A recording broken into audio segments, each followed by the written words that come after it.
Karen, Yes. what's your sign? Cancer. Cancer. Mm-hmm. Oh, yeah. Well, I mean, everyone has a pretty good idea what their horoscope is, right?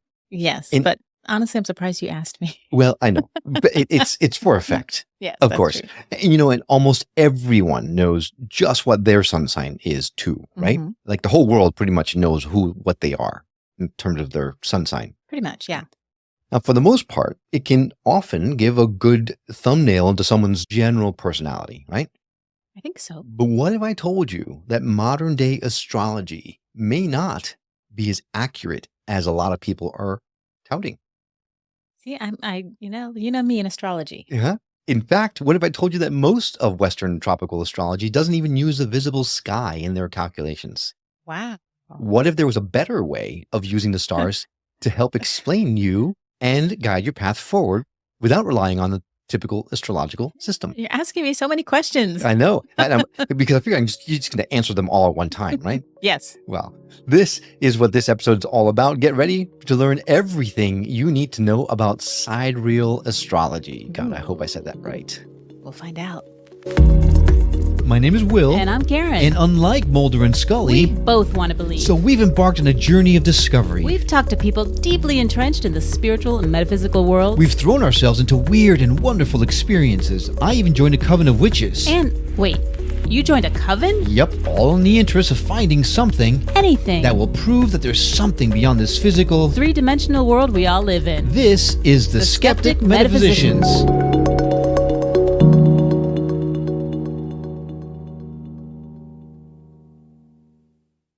Hey, I'm Will. And I'm Karen. And today we have the privilege to share space with Athen Chimenti, an astrologer, educator, and leading expert in the field of true sidereal astrology. And he's going to hopefully correct me on that pronunciation. I'm just assuming it's sidereal astrology, but we'll get into that in a second.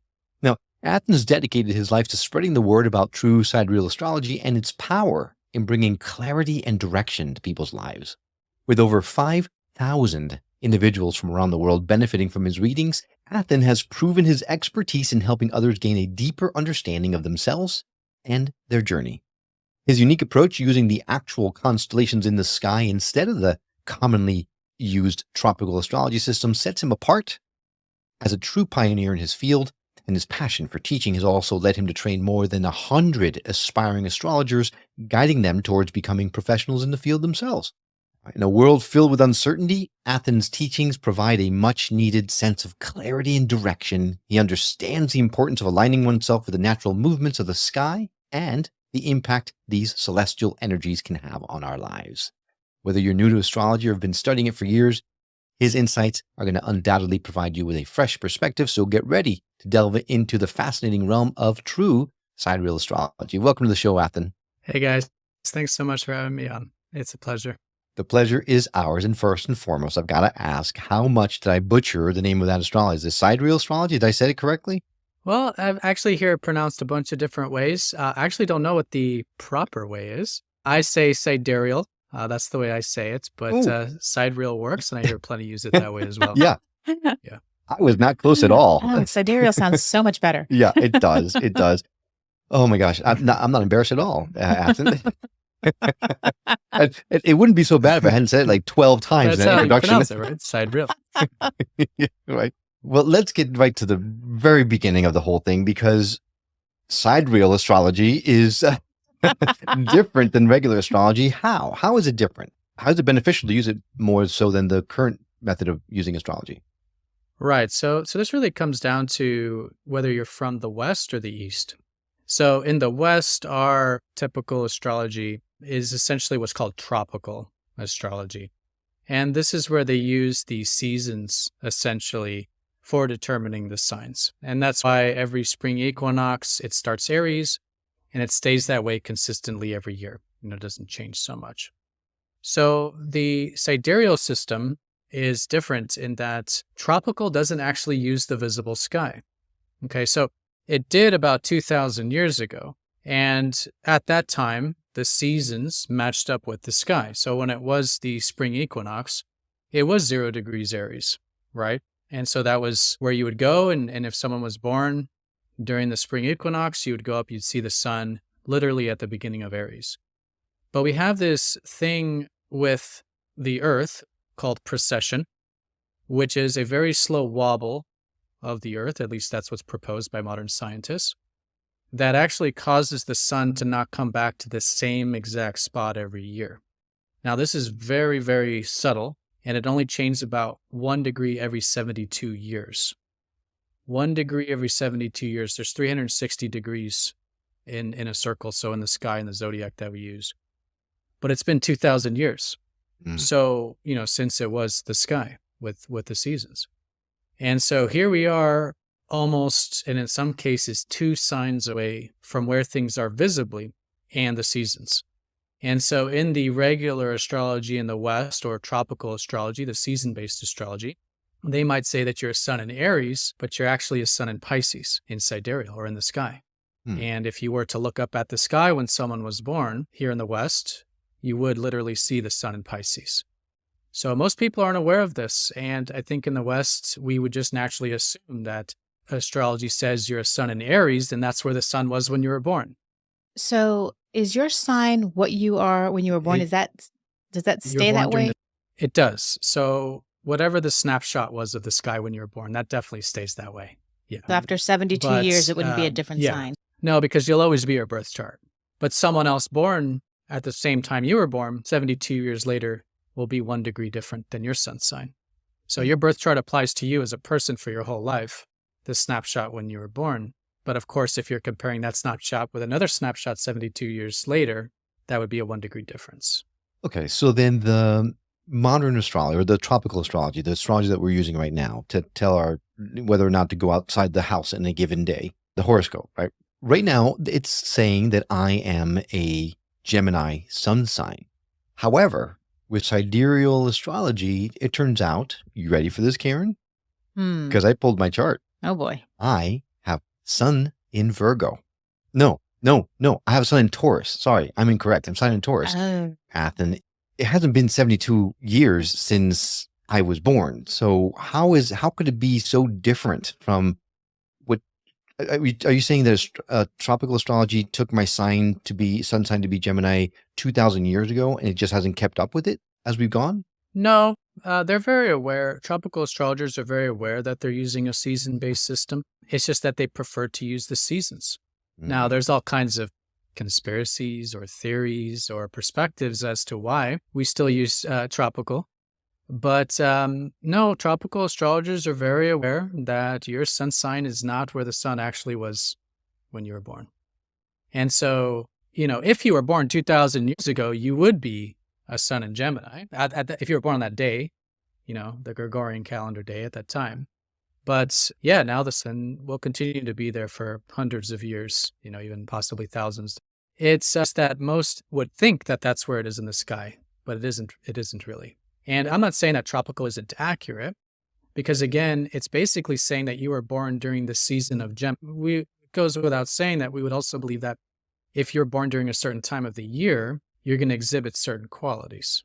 So you're born during the season of Gemini, which basically just means that it's like the third phase, let's say, after the spring equinox, or we could say, approaching the summertime.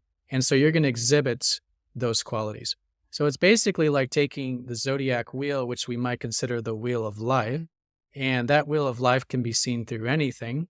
You can extrapolate goals and even the whole life in and of itself, that maybe when you're, if you do the math or whatever, maybe when you're like 15, you exhibit Gemini qualities of learning and studying a whole lot at that phase of the life cycle. So you can use the zodiac wheel for any cycle. And so in this case, they've extrapolated the zodiac and placed it over the seasons. And now when you're born during that time of the season, it shows that you'll exhibit those qualities. In this case, Gemini, of that season, of that time of the season. So it does make sense, and it's still very accurate. But I do find that using the visible sky was what astrology was intended for, and to me is the most fundamental chart to use. We do have derivative charts with astrology, like I do consider tropical a derivative because it's derived from the sky. It's not the sky, because astrology is supposed to be from the sky. So it's derived from the sky, but that doesn't make it less accurate. It's just that you're looking at it through a certain lens. And in this case, you're looking at the individual from the more seasonal lens, or you could say the third dimensional lens, if you believe in this sort of wheel of karma. or the more third dimensional wheel that the Hindus explain that we're living in, or the Maya, if you will. So I do think tropical is very good at describing the more physical, tangible aspects of the self like that. But I do prefer to use that fundamental. Right. So I can neither confirm nor deny that I may be currently experiencing an identity crisis. Because my whole life, I was assured that I was a Gemini, and it made sense. Okay, I'm this way, this is what I've done, this is how I react, whatever, it makes sense. But now, to think that I'm a Taurus, it just doesn't seem to fit. It does. Does it though? You're so stubborn. Really? Bullheaded. In the best way, though. And I mean, but now I'm so confused. I mean, astrology for me has always been confusing anyways, but there's like the sun sign and the moon sign and the tropical and sidereal. And I just thought I was a Cancer and I liked my home to be in order. Now I have no idea what's going on. Well, are you ready to learn what your sidereal sun sign actually is? I mean, I guess so. Drum roll, you ready? Oh, boy. You, my dear, are a Gemini. Now, I don't even know what that means anymore. How's it feel now to be a Gemini, baby? All right. So it's interesting because you go through life with one particular thought in mind, and now all of a sudden things have upended. So this is a fascinating topic that we're diving into. Now, what does this mean when it comes to the impacts on society as a whole? Do you see this being adopted wholeheartedly moving forward? I mean, I know you mentioned the conspiracy theories earlier on and things like that, but is there a reason why we're not using sidereal? Yeah, so that in that 2,000 year time, so we're talking around 200 AD idea, which was to really simplify things because we have this precession, which is it's really complicated, like every 72 years, and then what about in between? And so you're having to constantly make these extra calculations. Plus, not to mention that the form of astrology I use, or the form of sidereal that I use, uses the actual size of the constellations. So that adds a whole other level of complexity because in most astrology systems, they're using an even 30 degrees. That's why it's every month, kind of around that 20th, 21st time period, it changes the sign. So the truth is that, for example, Taurus is a very large constellation and Gemini is a much smaller constellation. So the constellations aren't 30 degrees in the sky, not evenly. So that's what I call true sidereal. But yeah, 2,000 years ago, Ptolemy simplified the system and said, hey, instead of making all these extra calculations, let's just keep it really simple and just set it to the seasons. Basically setting it to the Gregorian calendar, basically. So, we're talking 200 AD, which is after the Gregorian calendar. It's during the Roman Empire era. So it made a lot of sense at the time. The issue is we went into the Dark Ages and in astrology, it stopped being practiced. And then it was seemingly kept by, I would say, the elite or the church and the sort of really upper class there. And then it didn't start to really get practiced again until about the Renaissance. And so there's a huge time gap between when Ptolemy made this change, then the church and the more powerful kept this system of tropical. And then when it started to become used again, that's what they used. It's almost like a gap in history, and we just started using where we left off. But the problem is where we left off was 1,000 years, at that time for the Renaissance compared to when Ptolemy started this. So we just kept using it. It's again still accurate, but I think a big part of it is the fact that it became sort of institutionalized by Ptolemy, and that institution never really got questioned. We never really started to sit inside and look at the sky.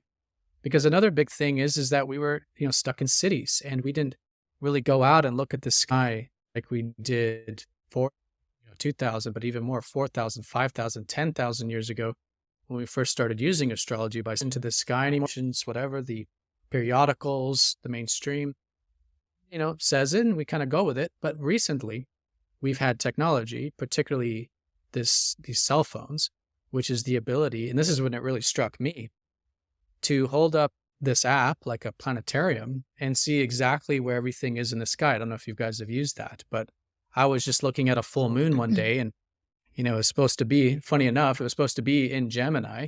And I looked at it and sure enough, it was in Taurus. And so that was a big paradigm shift for me when I actually saw it visibly. And I always knew, and that's the thing, the tropical astrologers do know that it's not the sky, but it becomes something else entirely when it becomes experienced, that, you see it for where it actually is, and I Right. think that's what speaks to the more true sidereal method. Now, have you gotten any pushback from the traditionalists on this, saying, no, no, that's not true or anything like that? Or have you, for the most part, just gotten along like everyone else? Well, yeah, I try to do my best. But no, I mean, practically all the time. It's not like I get like, hate emails or anything like that. It was definitely much stronger at first. When I first started, it kind of got to that kind of, people were emailing me and stuff. But no, it's nothing like that. I think it's understood now. I think it's much more respected now. This, this sidereal and true sidereal. Plus, what I didn't mention is in the East, they are using their form of sidereal. So this is Hindu astrology or Vedic astrology, and that is the traditional sidereal. So, like I mentioned, when Ptolemy started to fix the chart around the seasons with tropical, the Hindus, Vedic astrologers kept using sidereal, and they were okay with making those adaptations for precession, and they continued to do that, and they still do that to this day. They still use their form of sidereal. And I say their form because they are using the even 30 degrees. So it's not the actual sizes like true sidereal, but it's incredibly accurate because they have a whole system around it, which means they're not only using the signs, they're also using smaller divisions of the signs, which are called nakshatras or padas, which break down the signs into smaller parts. And if you read those interpretations, you find that those match very well with the actual sky. Because these are things that they've preserved their astrology much, much better than the West. And so they have these, interpretations that go back tens of thousands of years in many cases. And you can see that these nakshatras do match up with the sky very well in their system, for example. So, sidereal, if we look at the world as a whole, we might say that tropical and sidereal are evenly practiced and evenly used. It's just in the West, we're not aware that in India, they're all, for the most part, using sidereal, right? Mm. And even Chinese astrology uses sidereal as well. That's not so practiced much anymore, but. So then if someone went out here and just got their chart done, just the regular, I guess, tropical chart done, would it be completely inaccurate or would it be somewhat accurate? What are your thoughts on that? It's still accurate at describing it from a certain lens. So tropical does a really good job of describing the more physical personality. So maybe where, I don't know, maybe with Will, like where you're seeing more of the Gemini qualities. I mean, you're doing a podcast, obviously communicating a lot. You seem very interested in information. What I think true sidereal is showing is a more kind of fundamental self, kind of maybe I don't want to say spiritual self, but kind of the more substratum or the base layer of that. Mm-hmm. So while the physical self is having these experiences of Gemini and learning, that Will views life through the lens of self-reliance and resourcefulness. And this self-reliance and resourcefulness serves as the bedrock for maybe some of these other derivatives, parts, the more physical self to go out and explore and learn and do those kinds of Gemini things. So I think both are accurate. I just prefer the true sidereal because I find that that's more of the base layer and more of the fundamental self, especially because most of those that come from my readings and stuff are more into like personal growth and development. If it's for more physical predictions, or maybe it's for the horoscopes, like in the newspapers and stuff, tropical still does a great job for that. I'm not downplaying it just because it's in the horoscopes or in the newspapers. It does a really good job of showing the more physical reality of things, But for personal growth, I believe, and spiritual development, this is where I like to use the true sidereal because I do find it forms that more fundamental layer of the individual. So then it would be safe to say that I am a Geminish Tauran. Or am I a Taurish Gemini? Now, that brings up a... Tauranite. Right, and that brings up another point, which is that, like you guys were saying, there's more than just the sun sign. And so there's also your Venus sign and your Mercury sign. And I bring up Venus and Mercury for a reason, because if we do look up at the sky, Mercury and Venus are always next to the sun, which means that there's actually a very good chance that one of those two planets is in your tropical sign, right? Because if you're actually in Taurus, there's a very high probability that your Mercury or your Venus, not to mention any of the other planets, are in Gemini, but especially the Mercury and Venus, because Mercury will always be within 30 degrees, usually, of the sun, and then Venus about 45. We could bring that out to 45 for Mercury and 60 for Venus, but it's usually within that window, so the neighboring sign. So it's very likely that you have maybe your Mercury in Gemini, and maybe, what we're seeing with the Gemini is the way you communicate and share information, which is Mercury. Or maybe it's the Venus, which is how you connect with others and share with others, would be in a mercurial way. So that I see it a lot with clients. They identify with something, and I say, does it sound more like a Mercury? Like, wow, yeah, it actually does. Or does it sound more like your Venus? Because that's, the planet is the side of yourself. And, it's not just the sun sign. You have these other parts of yourself that are in different constellations. Well, yes, to confirm, my Mercury is indeed in Gemini and my Venus is in Cancer. So that makes perfect sense. We have to take a quick break. This conversation is just getting started. Now that we know exactly what Sidereal astrology is, we're going to dive into the practical uses of it and the mysteries of it, because there may be more than just the 12 astrological signs we know about. And when we come back, Athen is also going to talk to us about some stuff that he is predicting will be happening in 2024. Some stuff. Some stuff. Yes, because it is some Ooh. stuff. We are in for some Oh, boy. stuff. So stay with us. We'll be right back after these brief messages.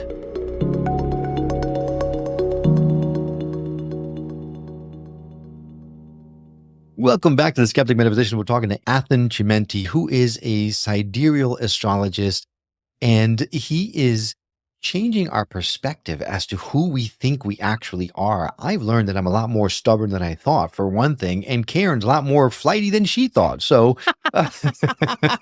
we're having a really fun conversation. But now I want to talk about the astrological science, because there's a lot of things that, if indeed these are off by a degree every 72 years, then it doesn't really explain the 12 astrological signs. Is there something we're missing here? So again, there's, all mainstream astrology in India, in the West, East and West, is all 30 degrees. And so now if we go back further than Ptolemy, so if we go back to when astrology started to become, well, the way that we know it today, we're looking at the sort of Babylonian and pre-Babylonian time period. So we're looking at about 2000 AD and prior to that. That's when we noticed remnants of the zodiac. Now, the zodiac goes back further, but this is when we started to notice these remnants, stone carvings, things of this nature, where all of the signs were given an even 30 degrees. But what these carvings were, what we see from them, is that they were meant to be used as calendars. This is when we started to invent calendars and clocks, was during this Babylonian, pre-Babylonian time period.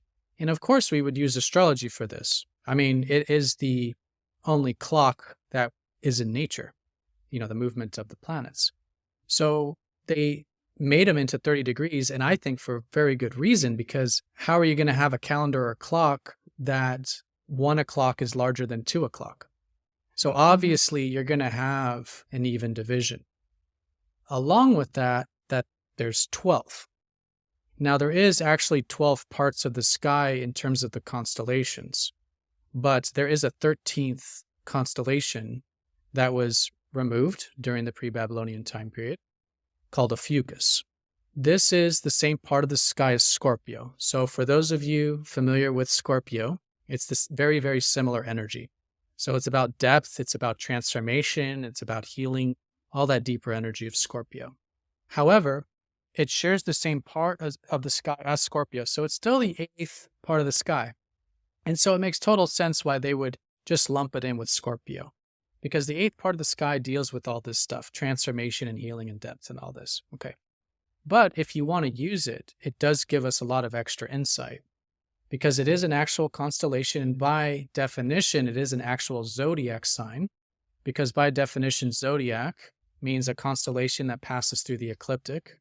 In other words, the sun and the planets pass through it.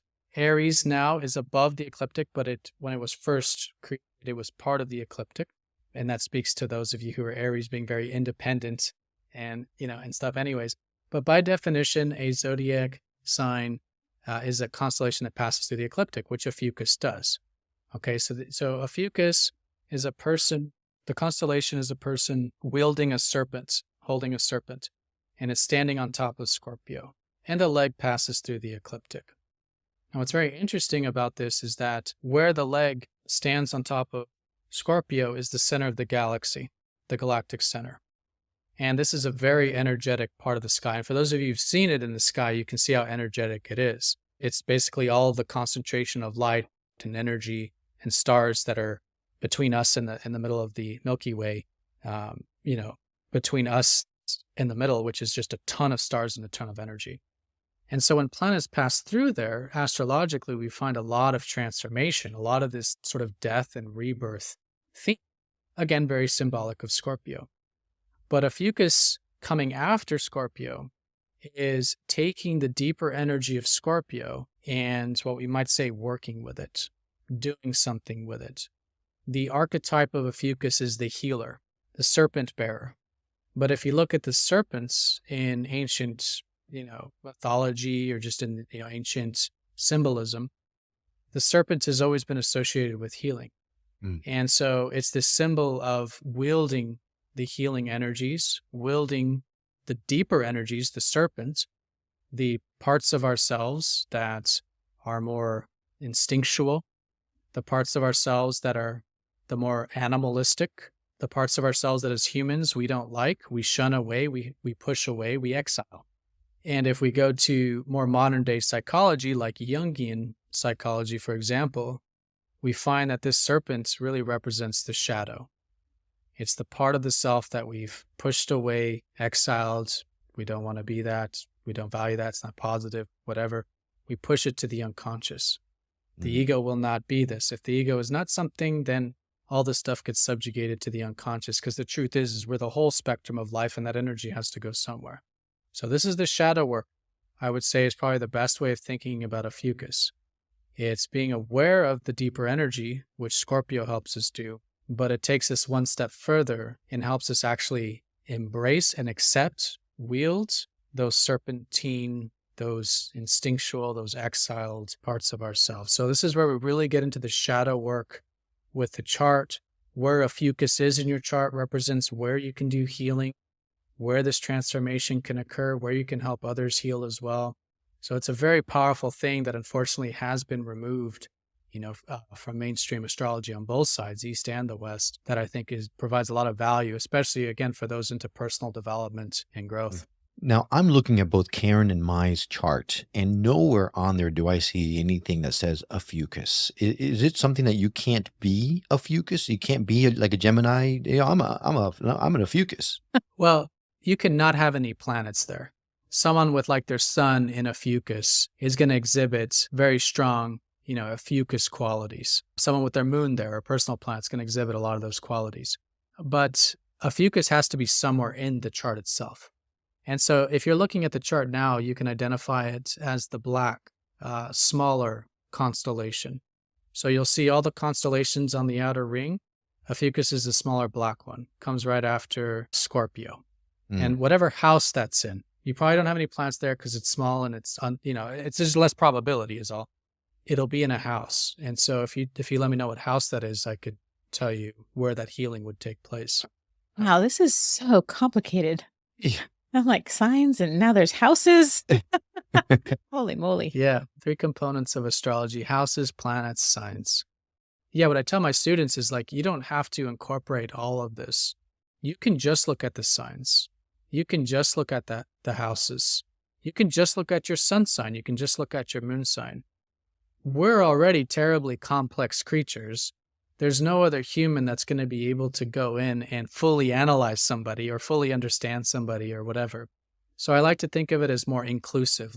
We don't have to read all the houses and everything in order to get value from it. But we can read a little bit and get value. And that's it. And it's just a matter of how much you want to read. So it is overwhelming, though. You're right. There's a lot to it. But, also remember that if you only want to look at your sun and just get the value from that, it can be tremendously helpful to do so. Is that what our sign, when someone just Joe Schmo says, hey, what's your sign? And I would say Cancer, is that the sun sign or the moon sign? Yeah, it's typically the sun sign. Okay, I Yeah. see. I thought it was the moon sign. Now in the east, no, but in the east it is the moon sign. So if we were in India, it would be the moon sign. So in the east, they favor more of the moon energy. This is kind of the way we have our societies. The West generally favors more yang energy, so more like career and achievement and more in the outer world, which is the sun in the chart, right? It's the energy, it's the masculine, the self-expression, the outer world. Whereas the moon is yin energy, which is more spiritual, more about attunement, more feeling, more connected, more present, and more about the past and roots and things like this. So they're both equally important. And it should be that you ask someone what their sign is, and it should be both, in my opinion. But in the West, yeah, it's they mean your sun sign. All right, so looking at my chart now, it looks like the black area is in, I assume it's with sixth house, in between the M and the arrow. Does that help any? Yeah, that's the sign. Yeah, that's the sign. That's a fucus. Looks like a U. So that's in the sixth house for you. It is. So that's the house of work. So that's actually suggesting that what you're doing with your work and what you're doing, I would say, with this podcast is you're a healer, modern day healer, but you're a healer. Wow. Through your work. Never been accused of being that before. That's Look at pretty you cool. all fancy. Like, look at me. Yeah. Hey, Karen, I'm a healer. That's pretty awesome. All right. So the fact that there's a 13th sign, it's pretty amazing. But I really want to talk about 2024 because I know Karen has been chomping at the bit. She knows this is coming. And from the minute we talked about it before we started recording, she has been like poking me. Come on, let's get to it. Let's get to it. So let's not waste any more time. What are we in store for next year? Yeah. So there is, from the true sidereal perspective, it is actually a really big year. Two main things. So we have Pluto, which is it's like that fucus energy. It's about transformation. It's Scorpio energy. And it's changing sign. And this is very rare because Pluto only changes sign like once every 20 years, roughly. If you add it all up, basically Pluto wasn't in this part of the sky since the birth of the United States. So the late 1700s. Now, the part of the sky that it's in is very interesting because it's going into Capricorn. And Capricorn deals with the systems and structures of society, whether it's the politics, the governments, whether it's the economics, what have you. And if you look back at the late 1700s, it wasn't just the US, but the entire world really went through a transformation of their political systems. We basically went from monarchy to more republic and democratic forms of government. So it started with the US, but it quickly spread to Europe, and even in the East, there was a lot of changes there. We're obviously not going to repeat. History doesn't repeat. There's been a lot of growth and evolution. And one thing about astrology is that it's more like a spiral. It's not like, we were shown in school like this two-dimensional solar system and it's flat. And, everything's just orbiting in the same spot around and around. But if you look at the actual solar system, or at least what we think it looks like, is that you have this sun, which is like flying through space, and then the planets are following it. And as the sun's moving, because the sun's going around the center of the galaxy, and so as the sun's moving, the planets are spiraling. They're orbiting, but the sun's moving, so it's spiraling. And so this is symbolic for that in the astrology. It's not like when we have a full cycle like this, like what's called the Pluto return here in this case. We don't come back to the same spot, we're evolving. And so even though it may sound like, oh man, like think of all the crazy stuff that happens in the late 1700s, in order to have these changes in society, it's, I don't believe it's going to be like that. That was a different time period. But it's going to share that fundamental, which is of changes to the old and outworn systems. I think we would all agree that republics and democracies are better than the feudalistic monarchies that we had. Even the monarchies in existence still today, still using much more democratic and republic law-based systems. So we'll see a nice evolution of that. To what extent, this is where we can all make our own predictions, but I am firmly convinced that over the next 10 to 20 years, we're going to see similar differences. I think we'll look back and see how much our political and even economic systems have changed during this 20-year period than prior. And I think it's obviously for the best, and it's going to lead to more freedom and positivity in the long run. But of course, that all comes to us as humans in terms of how we make these transformations and changes. So because the US was born during this time, the late 1700s, this means it's the Pluto return for the United States. And so it means Pluto's come back, it's a return. So if you look at the transit, it comes back to where it was in the natal chart, in that snapshot we were talking about earlier. So that's, these returns are very significant because they mean new beginnings in the area. So I think, yes, particularly in the States, we'll see, a lot of these transformations and changes, but it is global because it's Capricorn, as we saw coming out of the American Revolution. Gotcha. So basically, you're saying that leaving the U.S. isn't going to save you. Yeah. No, I mean, we got to go through it. Yeah, we all got to grow collectively as well. Man. Okay. So that tracks, right, Karen? We've heard a lot of people come on the show and talk to us about the fact that a lot of our institutions have to change and in fact, one person predicted, I think now within this, holy crap, next year, she predicted that everything is going to collapse, down. right? Yeah. Government, education, financial, everything's going to collapse and it will be rebuilt in a better form, which is a little scary. It's a lot scary. Yeah. But just so you know, from the astrological standpoint, it is usually the most catalytic at first, but it doesn't mean it's all going to happen in 1 year or even in the first 5 years or whatever. The reason that Capricorn is the size that it is that it takes that amount of time to do this. And so it's important that I think, we remember that life has a way, because the size of the constellation is determined by life. And so Capricorn is this size because that's how much time is needed for these, in this case, changes. And so it's important to also, I think, not get too involved in it being concentrated in one specific time period like that. Because, for Capricorn, it's going to be about 15 years. So 15 years is a long time.